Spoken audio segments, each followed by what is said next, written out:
अगर तुम्हारी जिंदगी में कभी ऐसा इंसान आया है जो तुम्हें छोटा दिखाने की कोशिश करता है, जो तुम्हारी हर बात को नजरअंदाज करता है, जिसे अपनी दौलत, अपनी ताकत, अपनी पहचान या अपने अहंकार पर इतना घमंड है कि उसे लगता है पूरी दुनिया उसी के इशारे पर चलती है।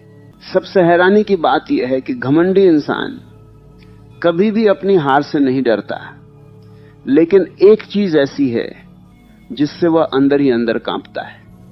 ज्यादातर लोग उस रहस्य को कभी समझ ही नहीं पाते, इसलिए पूरी जिंदगी ऐसे लोगों से लड़ते रहते हैं और हर बार खुद ही थक जाते हैं। लेकिन आज तुम वह जानोगे जो बहुत कम लोग समझ पाते हैं। अगर तुम चाहते हो कि तुम्हारे भीतर ऐसी शक्ति जागे जिसे देखकर घमंडी व्यक्ति का अहंकार अपने आप टूटने लगे, तो अभी अपने विचार में सिर्फ एक शब्द लिखो, शांत। यह शब्द सिर्फ एक विचार नहीं होगा, बल्कि खुद से किया हुआ एक संकल्प होगा कि आज के बाद तुम प्रतिक्रिया नहीं, समझदारी से जीना सीखोगे। घमंडी इंसान को देखकर अधिकांश लोग यही सोचते हैं कि उसे उसी की भाषा में जवाब देना चाहिए। अगर वह ऊंची आवाज में बोलता है तो उससे भी ऊंची आवाज में बोलो। अगर वह अपमान करता है तो उसका भी अपमान करो। अगर वह खुद को बड़ा समझता है तो उसे छोटा साबित कर दो।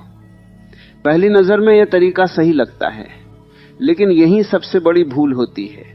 जब तुम किसी घमंडी व्यक्ति से लड़ने लगते हो, उसी क्षण तुम उसके बनाए हुए मैदान में उतर जाते हो, और जो लड़ाई उसके मैदान में लड़ी जाती है उसमें जीत दिखाई भले दे, लेकिन भीतर हार निश्चित होती है, क्योंकि उस समय तुम्हारा ध्यान अपनी शांति पर नहीं बल्कि उसे हराने पर होता है।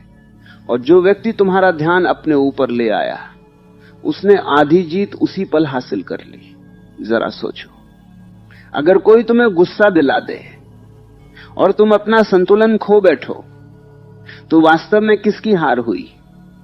बाहर से शायद तुमने दो बातें ज्यादा बोल दी हो, लेकिन भीतर से तुम्हारा नियंत्रण समाप्त हो चुका है। जिसने तुम्हें विचलित किया वही उस क्षण तुम्हारा मालिक बन गया। घमंड का जन्म हमेशा भीतर की कमजोरी से होता है। जो व्यक्ति सच में मजबूत होता है, उसे अपने आप को बड़ा साबित करने की जरूरत नहीं